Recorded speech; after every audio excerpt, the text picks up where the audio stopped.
بسم اللہ الرحمن الرحیم۔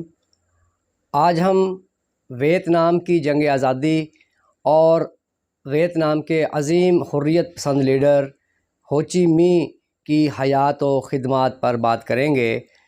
انڈو چائنا جو ایک جزیرہ نما ہے، اس کے شمال میں ویتنام ایک سوشلسٹ جمہوریہ ہے۔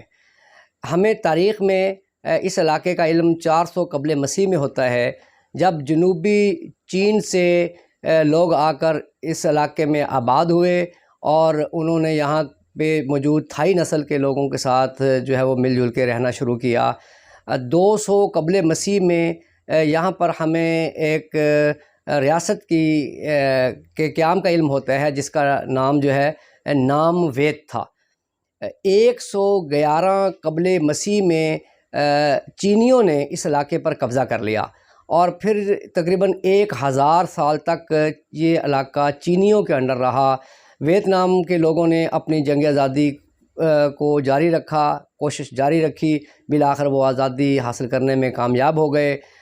جدید دور میں 1867 میں فرانس نے جنوبی ویتنام کے علاقے پر قبضہ کر لیا اور اسے کوچین چائنا کا نام دیا۔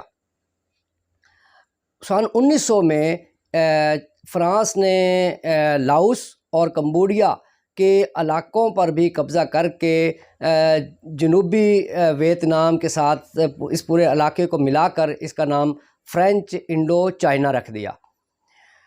اس کے بعد ہم دیکھتے ہیں کہ مسلسل جو ہے وہ فرانسیسیوں نے اس علاقے پر اپنا قبضہ جو ہے وہ برقرار رکھا۔ سیکنڈ ورلڈ وار کے شروع ہونے سے کچھ عرصہ قبل یہاں پر جنگ آزادی جو ہے وہ شروع ہو گئی اور ویتنام کے لوگوں کے اندر فرانسیسیوں کے خلاف نفرت نے جنم لیا۔ اس وقت ان کو خوش قسمتی سے ویتنام کے لوگوں کو ایک عظیم لیڈر جو ہے وہ میسر آ گیا، جو کہ تاریخ میں ہو چی مین کے نام سے جانا جاتا ہے۔ ہو چی مین نے روس، چین اور فرانس کی جیلوں میں وقت گزارا تھا۔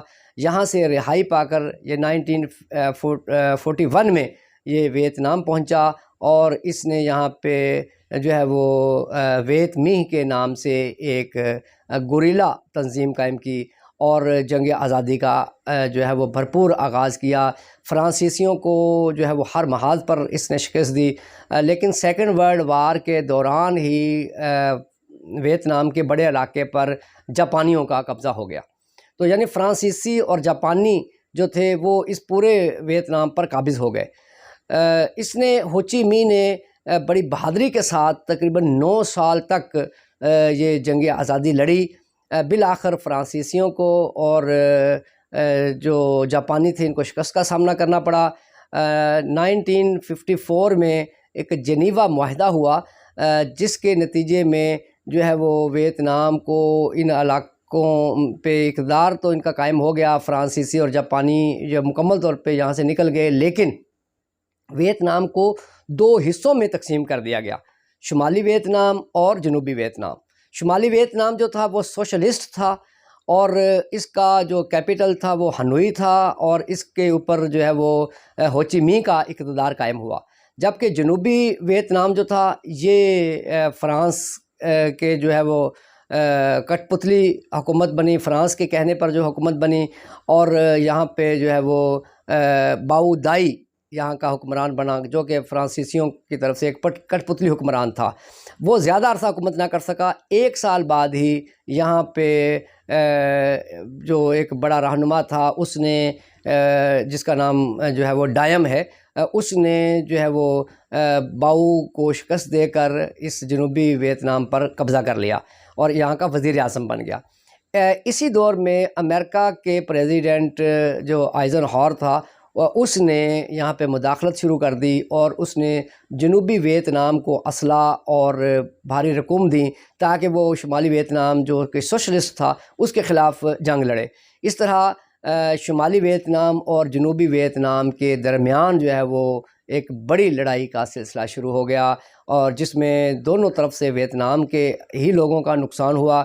1960 میں ویت کانگ کے نام سے جنوبی ویتنام کے اندر ایک گوریلا تنظیم قائم ہو گئی۔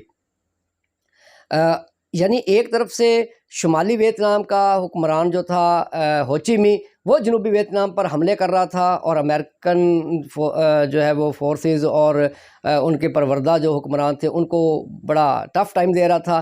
دوسری طرف سے جنوبی ویتنام کے اپنے اندر ہی جو ہے وہ کانگ ویت کے نام سے جو تنظیم قائم ہوئی، اس نے بڑی شدید قسم کی کارروائیاں شروع کر دیں، اور اس وقت حالات جو ہے وہ امریکہ کے ہاتھ سے نکل گئے جب 1968 میں جو جنوبی ویتنام کا علاقہ تھا اور اس کا جو کیپٹل تھا سائیگون، وہاں پہ امریکی جو سفارت خانہ تھا امریکہ کا، اس کے اندر جو ہے وہ ویت کانگ کے جو حریت پسند تھے وہ داخل ہو گئے، اور انہوں نے جو ہے وہ وہاں پہ تباہی مچا دی۔ امریکن سفارت خانہ مکمل طور پہ انہوں نے تباہ کر دیا۔ اس سے امریکہ کو اندازہ ہو گیا کہ اب یہاں پہ اس کو مزید جو ہے وہ یہاں پہ نہیں رہ سکتا ہے۔ تقریباً جب یہ کارروائی ہوئی 1968 میں، اس کے ایک سال بعد ہی جو ہے وہ ویتنام کا عظیم حریت پسند لیڈر جو ہے، عظیم ان کا رہنما ہوچی می کا انتقال ہو گیا۔ ہوچی می کا 1969 میں انتقال ہو گیا، لیکن یہ جنوبی ویتنام کے خلاف شمالی ویتنام کی جنگ جو تھی وہ یہ مسلسل جاری رہی، اور مزید 6 سال لگے، اور 1975 میں جنوبی ویتنام نے بالآخر ہتھیار ڈال دیے، اور یہ 30 سالہ جنگ جو ہے وہ جنوبی ویتنام اور شمالی ویتنام کے درمیان جو تھی مسلسل، اس سے پہلے بھی یہ لڑائیوں میں رہے، اور بالآخر 1975 میں یہ جنگ ختم ہو گئی اور لوگوں کو امن نصیب ہوا۔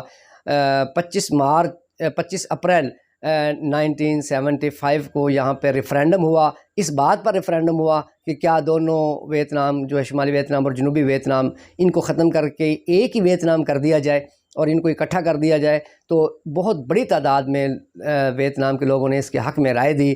تو اس طرح جو ہے وہ دونوں علاقوں کو ملا کر ویتنام کے نام سے ایک بڑا ملک جو ہے وہ وجود میں آ گیا۔ سائیگون جو اس کا پہلے کیپٹل تھا جنوبی ویتنام کی طرف سے، وہی اس کا کیپٹل قرار دیا گیا، لیکن اس کا نام تبدیل کر کے ہوچی می رکھ دیا گیا، یعنی سائیگون کا نام تبدیل کر کے ہوچی می نام رکھ دیا گیا۔ ہوچی می بلا شبہ ویتنام کا عظیم لیڈر تھا، جس نے قید و بند کی صعوبتیں بھی برداشت کیں، اور اس مرد آہن نے جو ہے وہ فرانسیسیوں کو بھی شکست دی اور جاپانیوں کو بھی شکست دی۔ اور اس کے بعد جب خوشحالی کے دن آئے تو امریکہ کے جو ہے وہ مداخلت کے نتیجے میں شمالی ویتنام اور جنوبی ویتنام کے درمیان جنگوں کا سلسلہ شروع ہو گیا۔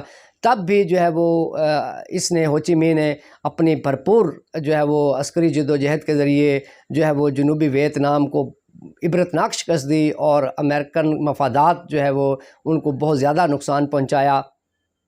اس طرح 69 میں جب اس کی وفات ہوئی تو اس کے 6 سال بعد ہی شمالی ویتنام اس قابل ہوا کہ اس نے جنوبی ویتنام کو شکست دے کر امریکہ اور امریکہ کے جو ہواری یہاں پر موجود تھے ان کو یہاں سے نکال باہر کیا۔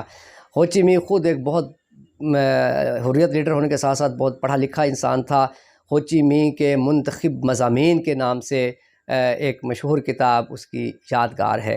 تو امید کرتا ہوں آج کی گفتگو میں ہم نے جو ویتنام کی جنگ آزادی اور ہوچی می کی جو کارروائیاں تھیں اور ہوچی می کی عظیم قیادت جو تھی اس پہ ہم نے بات کی۔ تو اگر ہماری گفتگو پسند آئی ہو تو ہمارے چینل کو لائک کریں اور کمنٹس دیں۔ بہت شکریہ۔